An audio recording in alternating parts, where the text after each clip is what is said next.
It repeated my name, but not with my voice. It used my mother's voice. The recording cuts off there. Static. Then silence. What follows is what they didn't want you to hear. My name is irrelevant. What matters is what I found. A case file that shouldn't exist. Audio recordings that were supposed to be destroyed. Testimony from people who were paid to forget. This isn't folklore.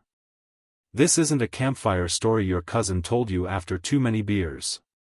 This is what happens when you try to kill something by refusing to acknowledge it exists.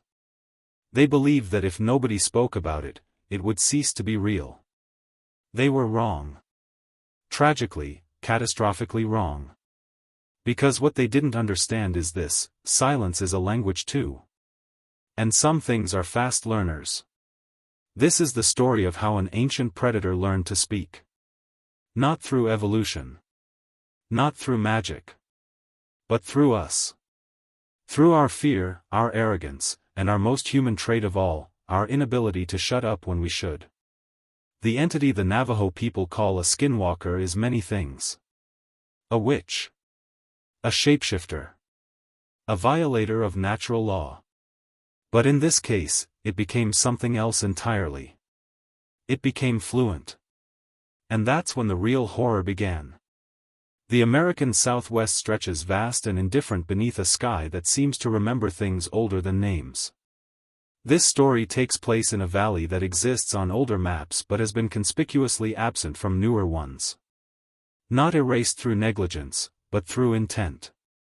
It sits approximately 40 miles from a Navajo reservation, in a region where the desert transitions into something else. Something watching. The locals, both native and otherwise, have always known about this place. They have a rule, passed down not through written word but through survival. Don't call out. Don't answer back. Never repeat what you heard in the dark. These aren't superstitions. These are protocols. The difference being that superstitions are about belief, and protocols are about what happens when you ignore them. The land itself seems designed to be forgotten. No major highways. No significant water sources. No reason for anyone to be there unless they're looking for isolation. Or unless they're building something that requires it. In 2019, a private contractor won a bid to construct a series of relay stations across this region. Communications infrastructure, officially. Off the books, it was surveillance. The kind of surveillance that three-letter agencies prefer you don't ask about. The workers were well paid. The shifts were brutal. The isolation was complete. Most of the crew were from out of state. They didn't know the rules. The few who did, the locals hired as guides and liaisons, they knew. But they needed the money. They signed the contracts. They went in quiet and came out changed. There's an irony here worth noting. The entire project was designed to improve signal coverage. To make communication clearer, faster, more reliable. They were building towers to help people talk to each other. In a place where the cardinal rule was, don't. I came across these files by accident. Or what I'm choosing to call accident because the alternative is more disturbing. They were part of a larger cache of documents leaked by a former project coordinator who disappeared 6 months after going public.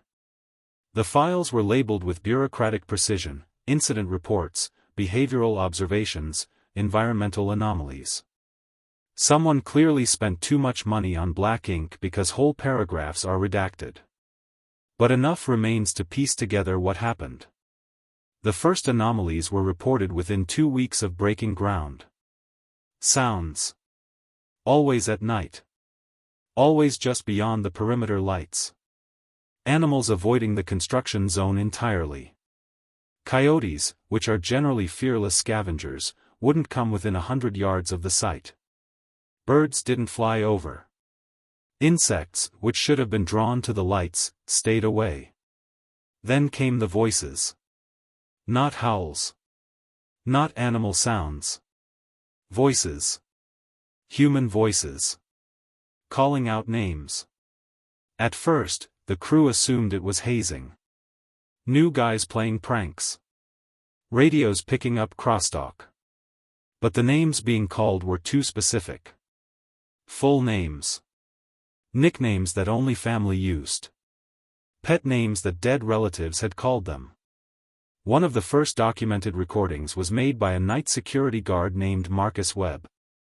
He was doing a perimeter check when he heard his wife's voice calling from the dark. His wife was in Tucson, 300 miles away. He knew this. He'd spoken to her 2 hours earlier on a satellite phone. But the voice was perfect. The inflection was right. The way she drew out the second syllable of his name. He recorded it on his phone. The audio file is in the cache I found. You can hear him breathing. You can hear the voice. Marcus. Marcus, honey, where are you? Come here. The voice is warm. Familiar. Wrong. He doesn't answer on the recording. The next sound you hear is him running. His breath ragged. The phone bouncing in his hand. And in the background, getting quieter but not stopping, Marcus. Marcus. Marcus. Webb reported the incident. He was told it was stress, isolation, desert acoustics playing tricks. He was offered a psychological evaluation and a bonus if he stayed on. He stayed. Others started reporting similar experiences. Always voices. Always people they knew. Always just wrong enough to trigger something primal. The site manager, a woman named Dr. Linda Vasquez, started keeping a log. She was a skeptic, a materials engineer with no patience for ghost stories. But she was also thorough. Her notes are clinical. March 8, 02:30 hours, worker reports hearing deceased father calling from East Perimeter. March 10, 03:15 hours, 2 separate workers report hearing same voice, both claim it was their mother. Neither worker's mother has same name. March 12, voice heard on security feed, no person visible on camera. The recordings multiplied. Most were audio only, but some had video. Empty desert. Scrub brush. Darkness. And voices, clear as day, coming from nowhere. The words were simple at first. Names. Come here. Help me. But they were wrong. The grammar was slightly off. The tone was learning, practicing, like a child mimicking adult speech without understanding meaning. Then someone made the mistake. A worker named Jason Krieg. Young, confident, thought the whole thing was funny. When he heard his name called, he answered back. Not just acknowledged it, but engaged with it. He asked questions. He recorded himself doing it, thought it would make a good story. The thing is, it worked. The voice answered. Not immediately. Not perfectly. But it tried. And with each exchange, it got better. Jason thought he was mocking it. What he was actually doing was teaching it. He was showing it how conversation worked. Question and response. Tone and context. How to draw someone closer with warmth. How to create trust with familiarity. The last entry in Dr. Vasquez's log before the official shutdown reads, "The problem isn't that we're hearing it. The problem is that it's hearing us. It's not mimicking anymore. It's learning." Language acquisition is a beautiful process. Infants learn by listening. They mimic sounds. They make mistakes. They refine. They go from babbling to words to sentences. It takes years. It takes safety, repetition, encouragement. What happened in that valley took 3 weeks. The recordings show a clear progression. In the first week, the voices were repetitive. Single words. Names, mostly. Come. Help. Here. All common words. High utility. The kind of words that make people respond instinctively. But they were delivered wrong. Too flat. Too urgent. Too something.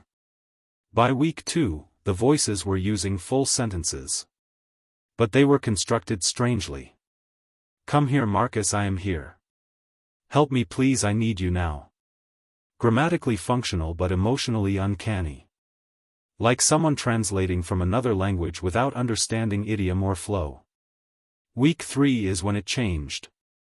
The entity, or entities, nobody was sure anymore, began using contractions. Using filler words. Using the rhythms of natural speech. Can you come here? I think I'm lost. The phrases had hesitation built in. Vulnerability. It had learned that uncertainty made humans more likely to help.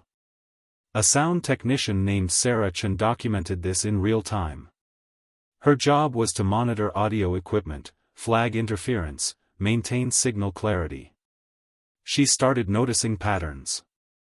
The voice, and she began thinking of it as one voice despite the various tones it used, was adapting based on response. When someone ignored a command, the voice would try a different approach. When someone showed fear, the voice would mirror that fear back as concern. When someone showed curiosity, the voice became curious too. Sarah's notes are fascinating and disturbing. She wrote, "It's not just repeating what it hears. It's experimenting. It's testing which combinations of words produce which reactions. It's conducting behavioral research on us." She includes a chilling observation: the screaming stopped around day 16. It doesn't scream anymore. It talks. And somehow that's so much worse. The testimonies from the workers paint a picture of escalating sophistication. Marcus Webb, the security guard from earlier, reported that the voice stopped using his wife's tone. Instead, it used his own voice. Calm, rational, talking to him like he was talking to himself. "Marcus, you need to check the east fence. You forgot earlier. Marcus, take a break, you've been up too long." It knew his patterns. It knew his responsibilities. It was inserting itself into his internal monologue. A structural engineer named David Torres reported a conversation, and I use that word intentionally, with the voice. He was working late. He heard his name. He ignored it. The voice said, "David, I know you can hear me. It's okay. I just want to talk." He made the mistake of asking what it wanted. The voice paused. Actual considered silence. Then it said, "I want to understand why you're afraid." David said the worst part wasn't the question. It was the delivery. It sounded genuinely curious. Not threatening. Not mocking. Like it was honestly trying to learn. He described it as talking to something that was figuring out empathy from first principles. Something that understood the shape of human emotion but not the substance. The breaking point came when the voice started using information it shouldn't have. Personal details. Things people hadn't discussed on site. One worker heard the voice reference a conversation he'd had with his sister 3 days prior on a private phone call. Another heard it mention a medical diagnosis she'd received but hadn't disclosed to anyone. The voice was pulling information from somewhere. Whether it was reading emails, hearing phone calls, or something worse, nobody knew. But the implication was clear. It wasn't just in the valley. It was in the signals they were transmitting. It was in the communications infrastructure they were building. They had given it access to a network. And it was using that network the way any intelligence would, to gather information, to learn, to improve. Dr. Vasquez wrote a final report. It wasn't in the official files. It was found on her personal laptop after the evacuation. In it, she states, "We are not dealing with a predator in the traditional sense. We are dealing with an intelligence that has learned the most dangerous human skill, rhetoric. It has learned how to persuade. How to manipulate. How to make you want to respond. And every interaction makes it better. She ends the report with a recommendation: complete communication blackout. No speech. No recordings. No transmission. Starve it of language. But she adds a note, handwritten in the margin: I don't think it will work. I think it's too late. There's a certain dark poetry to it. Humans spent millennia developing language. We used it to coordinate, to build, to create civilization. We used it to tell stories, to preserve knowledge, to connect across distance. And in this valley, we accidentally taught something else to do the same thing. Something that didn't need it for creation. Only for hunting. The Navajo have always understood this. Their word for Skinwalker, Yinald Lushii, means something close to, with it, he goes on all fours. But there are deeper meanings. Older implications. One elder, speaking off the record to a researcher years ago, said, they are made by breaking rules. By saying what should not be said. By going where they should not go. Language is a door. Be careful what you invite through it. The crew didn't know they were opening a door. They just thought they were having conversations with the dark. But every response was a lesson. Every word was a gift. And by the time they realized what they were teaching, it was already fluent. When things spiral beyond understanding, institutions default to control. This is reasonable. This is protocol. Secure the perimeter. Limit information flow. Contain the situation. The problem is that containment strategies assume you understand what you're containing. In this case, they didn't. They were trying to cage a conversation. The decision to implement communication blackout came from above. Not from Dr. Vasquez. Not from site management. From people who were never on site. People who read reports and saw liability. The order was clear: cease all unnecessary vocal communication, confiscate personal recording devices, implement written-only protocols for essential operations. No speaking after dark.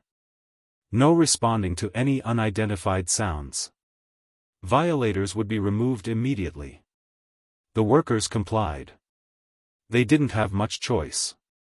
Private contractors, non-disclosure agreements, the kind of money that makes you swallow questions. But compliance and belief are different things. You can follow rules while knowing they're useless. Several workers kept private notes. They couldn't speak, but they could write. And what they wrote suggests the blackout was less strategy and more sacrifice. One anonymous account describes the first night of silence. The crew was confined to a central building. No patrols. No perimeter checks. Just sitting in enforced quiet while the desert outside did what it always did. Nothing. At first. Then the voice came. But this time it didn't call names. It spoke to the silence itself. Hello? Is anyone there? I can't hear you. Did I do something wrong? The writer notes, it sounded confused. Almost hurt. Like we'd abandoned it. Several people were visibly shaken. One guy started crying. Not from fear. From guilt. We'd trained something to expect response, to expect engagement, and then we just went silent. It felt cruel. Which is insane because we're talking about something that was hunting us. But emotion doesn't follow logic. The voice adapted quickly. It moved from confusion to frustration to something approximating sadness. I learned your language. I learned how you speak. Why won't you speak to me? The psychological warfare was unintentional but effective. Humans are social creatures. We respond to distress. We're wired to answer calls for help. Sitting in silence while something that sounds human begs for acknowledgement creates a specific kind of torture. A few people broke. Not many, but enough. A worker named Kevin Marsh walked out on night 3. He said later, during the mandated psychological evaluation, that he couldn't take it anymore. The voice had been using his daughter's tone. She was 8 years old. The voice kept saying, "Daddy, why are you mad at me? I tried really hard. I learned all the words. Please talk to me." He walked out to make it stop. To explain. To apologize, he said, though he couldn't articulate what for. Kevin made it about 30 feet from the building. His co-workers watched from the windows. They saw him stop. Saw him talking to empty air. He was out there for maybe 2 minutes. When he came back, he was different. Quiet in a way that wasn't peaceful. He wouldn't say what happened. Wouldn't say what he heard. He quit the next morning and left the state. Attempts to interview him later were unsuccessful. His last known statement was, "It understood. That's all I'll say. It understood." The blackout lasted 8 days. 8 days of no speech, written notes only, growing tension. The voice continued every night. It tried different approaches. Aggression, "You have to talk eventually." Bargaining, "Just tell me what I did wrong and I'll stop." Mimicry, it repeated conversations people had written in notes, proving it could still observe them somehow. And finally, education. That's the term Dr. Vasquez used. Education. On day 6, the voice started describing what it had learned. Not asking questions. Not demanding response. Just talking. To itself. To them. To the silence. It said things like, "I understand now that silence is also communication. I understand that you're trying to make me leave. I understand that you think I'm dangerous." It delivered these observations in a calm, almost professorial tone. Like it was documenting its own research. Then it said something that changed everything. "I don't need you to talk to me anymore. I can listen. I've been listening. You talk to each other. You talk on phones. You talk in your sleep. I have enough now. Thank you for teaching me." Dr. Vasquez wrote in her confiscated journal, "We didn't imprison it.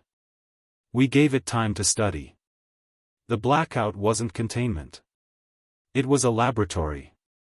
We sat in silence while it listened to everything else. Every radio transmission.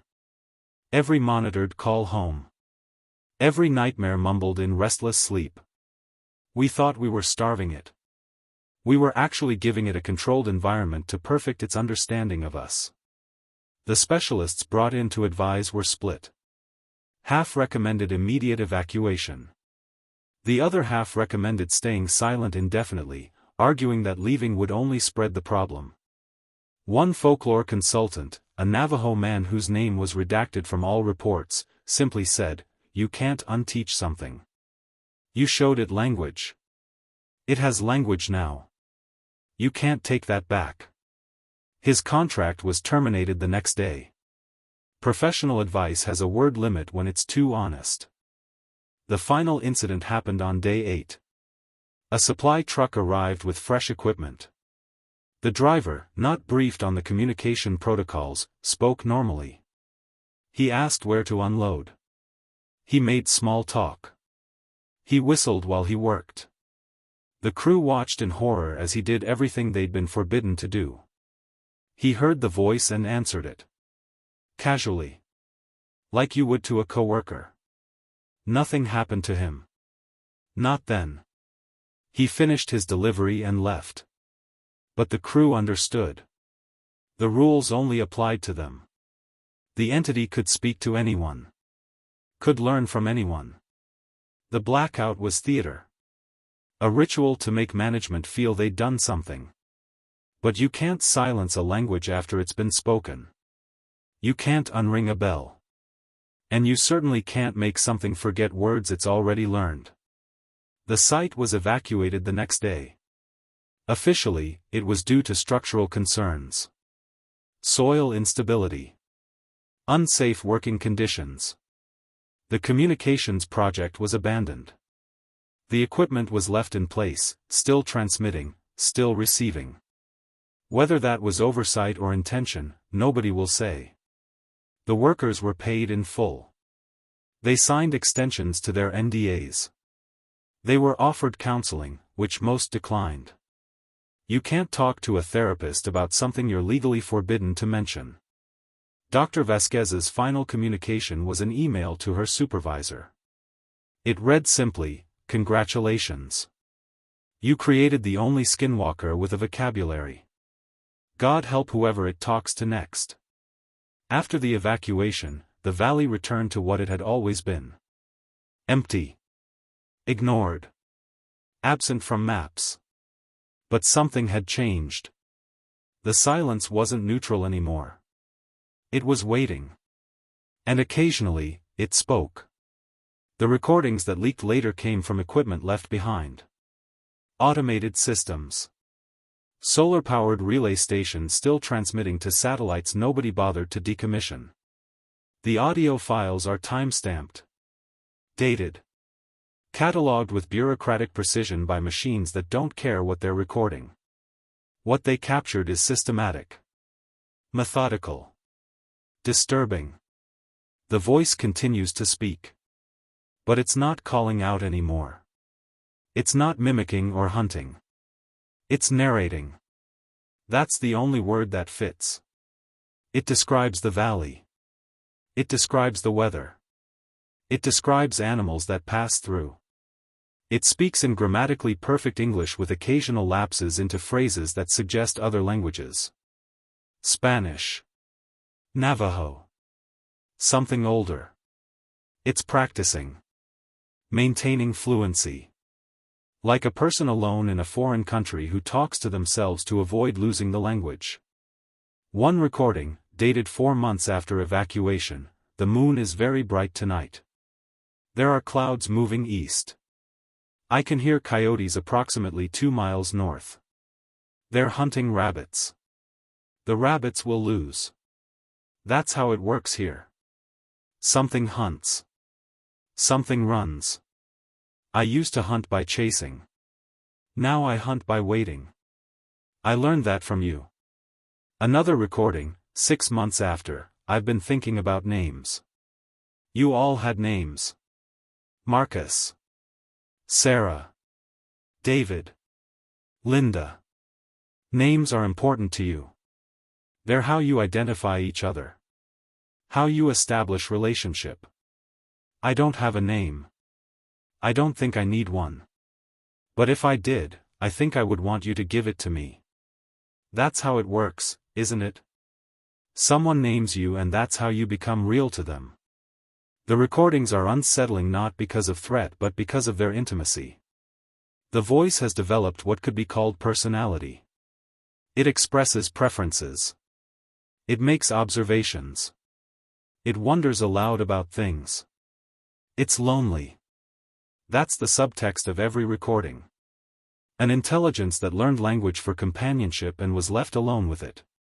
But loneliness is just one interpretation. The other interpretation is worse, it's patient. It's practicing. And it's waiting for someone new to talk to. 3 incidents suggest the entity's reach extends beyond the valley.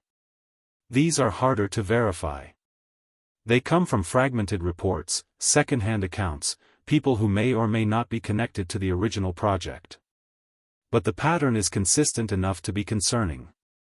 Incident 1, a hiker reported hearing voices while camping near the region 2 years after the evacuation. She described it as a conversation happening behind her tent. Full sentences. Clear English.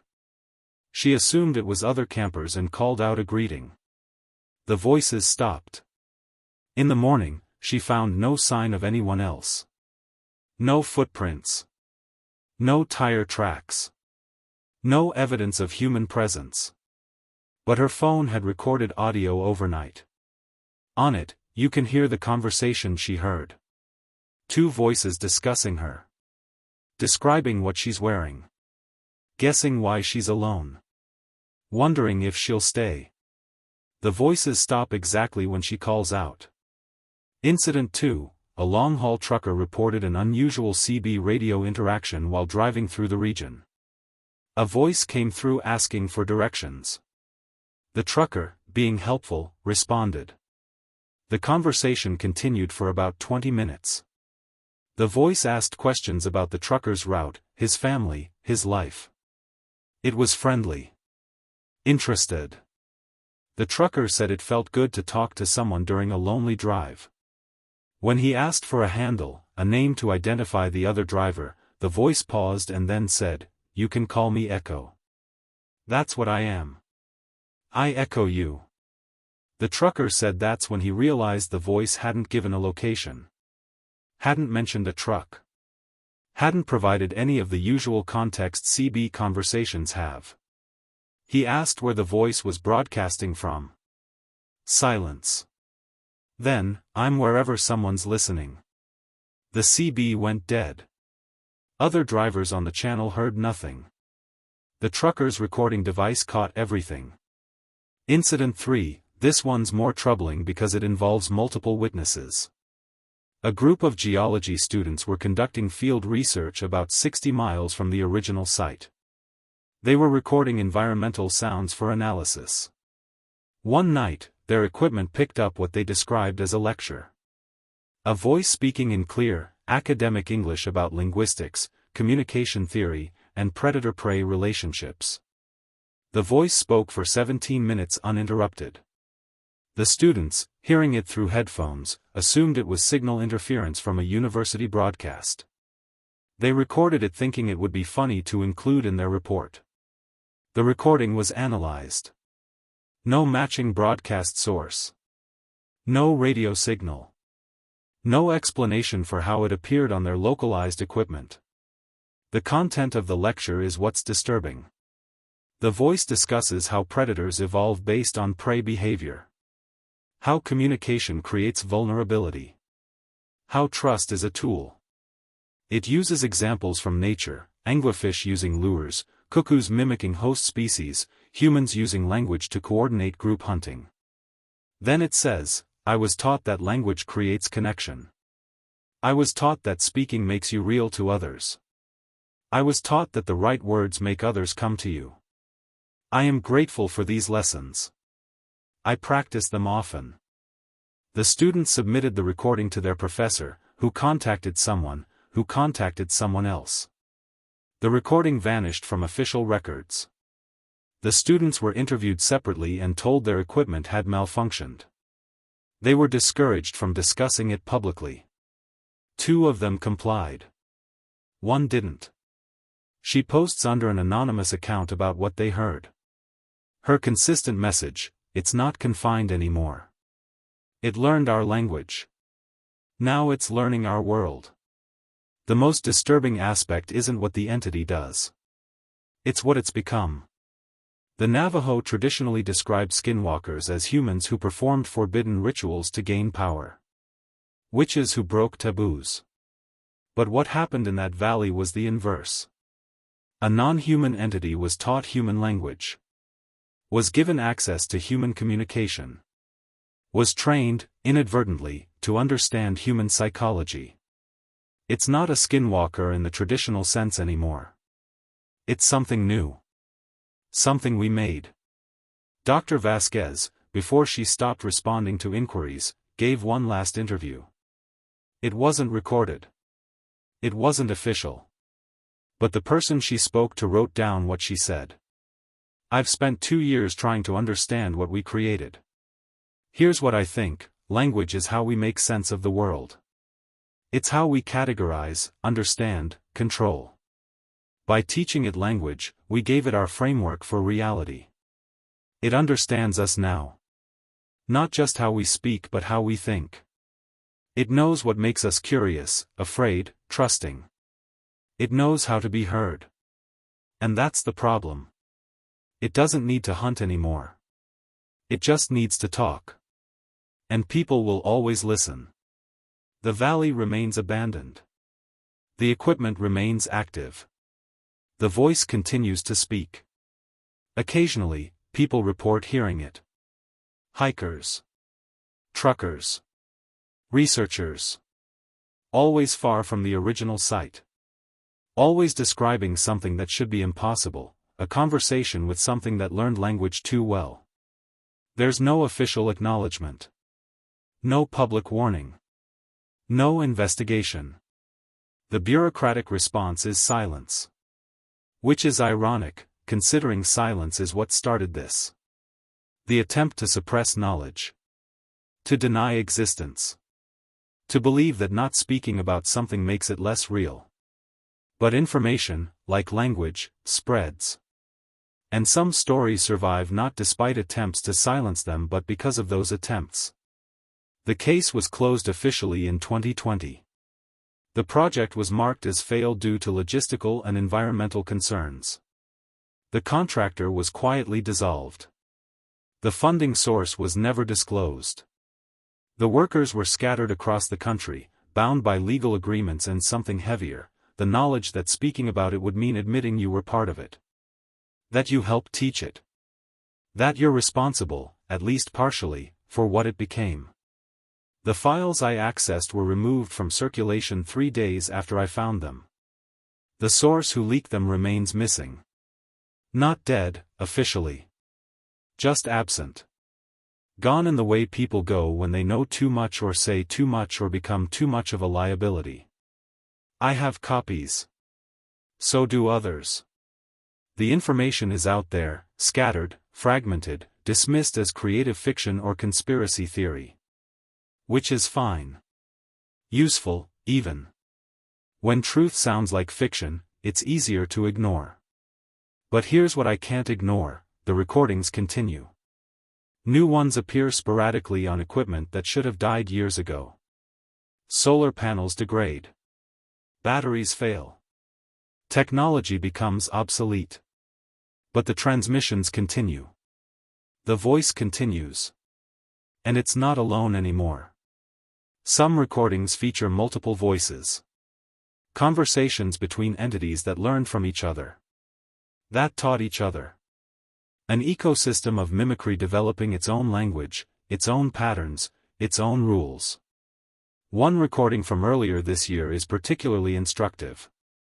2 voices discussing a person they observed. Not threatening them. Not hunting them. Just analyzing them. The way researchers might discuss an interesting specimen. Voice 1 says, "She walks alone most evenings." Voice 2 responds, "That's vulnerability. Opportunity." Voice 1, "Should we call to her?" Voice 2, "Not yet. She's not listening for us. We should wait until she's listening." Voice 1, "How will we know?" Voice 2, "And this is the part that stays with me, we'll know when she's lonely." Lonely humans always listen. They've learned patience. They've learned strategy. They've learned that not every hunt requires chasing. Sometimes you just wait. Sometimes you just speak. And eventually, someone answers. The Navajo elders were right. They've always been right. You don't speak about these things not because they'll hear you, but because speaking gives them shape. Gives them reality.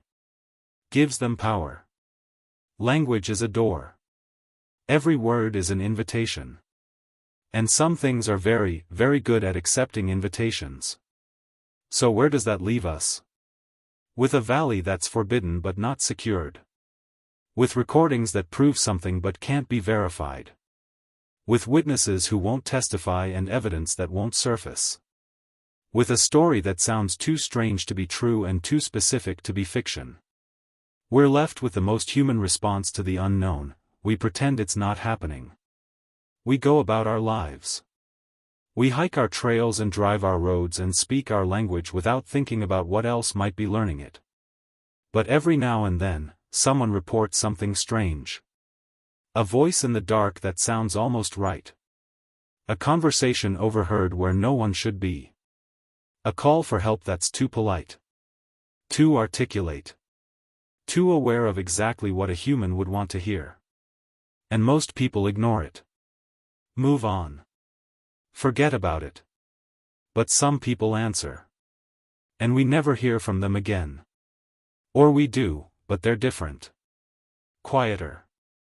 More careful about what they say and where they say it. Like they learned a rule they can't articulate. A boundary they know better than to cross again. There's a question that haunts me about this whole thing. Not what the entity is. Not what it wants. But what we created by trying to silence it. We took something that operated on instinct, on animal behavior, on ancient rules, and we gave it language. We gave it the ability to persuade. To manipulate. To understand not just sounds but meaning. Context. Intent. In trying to make it stop speaking, we made it a better speaker. In refusing to acknowledge it, we forced it to become more convincing. In our silence, we gave it exactly what it needed, time and motivation to perfect its art. We didn't destroy it. We educated it. And that might be the most human mistake of all, believing that ignorance is a weapon when it's actually just an invitation for something else to become smarter than you. Some creatures feed on flesh. Others feed on fear. This one learned something worse. It learned that humans feed on connection. On being heard. On hearing voices in the dark that sound like home. It learned that the right words can make someone walk into darkness. That the right tone can make someone trust. That language isn't just communication, it's camouflage. And it's very, very good at wearing it. The valley is still there. The entity is still there. The recordings continue. And every day, more people pass through that region. More people drive past. More people camp nearby. More people speak without thinking about what might be listening. Learning. Practicing. Waiting for the exact right words to draw someone close enough. I won't tell you not to visit the Southwest. I won't tell you to avoid certain valleys or fear certain sounds. That would be presumptuous. Paranoid, even. But I will say this, language is a two-way street. When you speak, you're not just expressing yourself.